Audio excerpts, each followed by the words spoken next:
कल्याणी कल्पना ईश्वर ही है।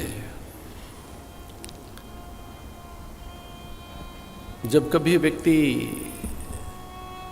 ईश्वर की कल्पना करता है तब उस कल्पना का फल विश्रांति, स्थिरता, अभयता और निर्वैध्यता है। मनुष्य कल्पनाशील है। निरापद भविष्य के लिए, सुरक्षित भविष्य के लिए अब जो भी होगा जीवन में उसके लिए वह बहुत से साधन एकत्रित करता है। सुखद भविष्य की कल्पनाएं करता है। तो उन कल्पनाओं में कभी ईश्वर की कल्पना करे व्यक्ति तब सहज, शांत, निर्वैध्य, निरापद, स्वस्थ और उच्चस्थ अनुभव करता है। मनुष्य न केवल कल्पनाशील है, मनुष्य के पास स्मृतियों का अपार कोश है। उसके पास अंतहीन स्मृतियां हैं। उसके पास यादों की कमी नहीं है, बहुत कुछ याद है उसे।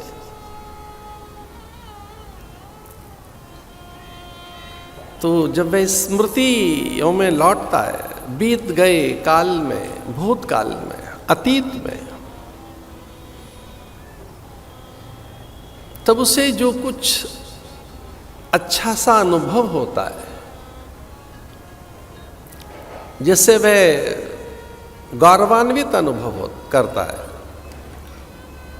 अकारणी उसके चित्त में प्रसन्नता, मोद, आनंद और अनुराग छा जाता है, तब वो स्मृति सत्कर्म की होती है, शुभ कर्म की, दान की, परमार्थ की, परोपकार की, यज्ञ आदि साधनों की अथवा शुभ कर्म की। आपकी ऐसी कोई स्मृति हो जिसमें आपने कोई पारमार्थिक कार्य की है, पुण्य कार्य, किसी की सहायता, सहयोग, किसी के लिए त्याग, बलिदान, किसी के लिए अपना सर्वस्व आहूत और अर्पण कर दिया हो, सामर्थ्य से परे जाकर आपने अर्पण, तर्पण, समर्पण किया हो, अपनी वित्त की सामर्थ्य से भी अधिक, भौतिकीय सामर्थ्यों से भी अधिक कहीं आपने कोई त्याग, किसी की सहायता, कोई सत्कर्म, दान, साधन, नियम, व्रत, उपवास, अकारणी किसी का सहयोग, या आपसे कोई बड़ा संयम हो गया हो, आपने किसी काल में अपनी इंद्रियों को साध लिया हो, पुण्य के वशीभूत आपने अपना मन नियंत्रित कर लिया हो, अथवा तो किसी के आपने सहयोग के लिए अपना सब कुछ ही सौंप दिया हो, किसी विपन्न, निर्धन और साधनहीन के लिए आपने बिना किसी मान सम्मान के लिए कुछ कर दिया हो, तो ये जो स्मृति है बड़ी सुखद है। ये स्मृति बड़ा आह्लाद का कारण बनती है। स्मृतियां तो बहुत हैं हम सबके पास, हमारी यादें कम तो नहीं है। तो जहां हमारे पास अनेक स्मृतियां हैं, जहां हमारे पास अनेक कल्पनाएं हैं, वहीं हमारे पास अनेक अनुभूतियां हैं। उन अनुभूतियों में निरंतर जगत का ही तो अनुभव लिया है हमने। हमारे अनुभव जागतिक अनुभव ही तो हैं, भौतिकी अनुभव, पदार्थगत अनुभव। लेकिन इन अनुभवों में एक और अनुभव हमें है, वह ईश्वरीय अनुभव, जो व्रत के समय, प्रार्थनाओं के समय, यज्ञ के समय, कथा के समय, तीर्थ में, सत्संग में अथवा गुरु की सन्निधि में कोई अनुभव हुआ हो, तब वो बड़ा अनुभव है हमारा। भोग के अनुभव तनिक या क्षणिक सुख तो देते हैं, लेकिन योग का जो अनुभव है वो आनंद का अनुभव है। तो अपना मुकुट उतार कर रख दिया, राजदंड रख दिया, राजवस्त्र उतार कर रख दिए, नंगे पैर अमराई की ओर, अमराई माने आम्रकुंज,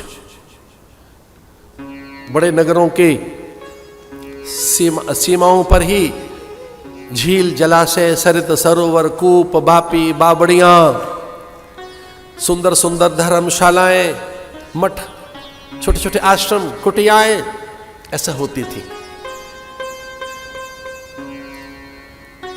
प्रव्रज्या काल में मैंने भिक्षा ली है। प्रव्रज्या काल में मुझे ये एक तरीके का सुख मिला है। मैं नहीं जानता कि मैं ऐसा क्यों कह रहा हूं, पर हां, कोई मुझसे पूछे कि आप भाग्यवान हैं क्या, मैंने कहा मैं कह सकता हूं मैं उस समय भाग्यवान था जब मैं भिक्षा का अन्न लेकर अपनी साधना कर रहा था। भिक्षा का अन्न लेकर, करतल भिक्षा तरतरवासा, करतल भिक्षा खलु भाग्यवंता, कोपी ने बनता खलु भाग्यवंता। हमारे यहाँ शास्त्रों में कहा गया कि सन्यास तभी मुखरित होता है, तभी वो खिलता है, सन्यास तो तभी फलीभूत होता है जब निराभिमानी ढंग से आप मधुकरी लेने निकले।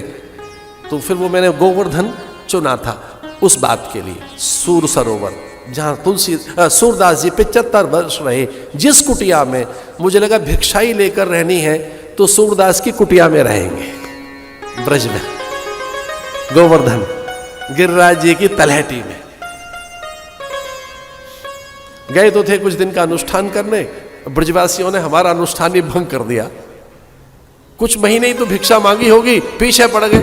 कोई मट्ठा ला रहा है, छाछ ला रहा है, हलवा ला रहा है, रोटी फाड़ फाड़ के हमको लोग चिट्ठी लिख रहे हैं, उसमें पैसे छुपा के दे रहे हैं, लो कर लो अनुष्ठान।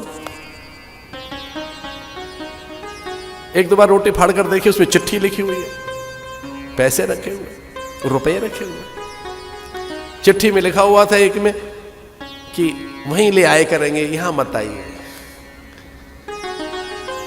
क्या बात है। अब हमने कहा इतनी प्रसिद्धि और इतना परिचय और इतनी आत्मीयता, छोड़ो अभी भिक्षा, यहां से निकलो। हम निकल गए फिर से हिमालय। मैं आपको आनंद की बात बता रहा हूं।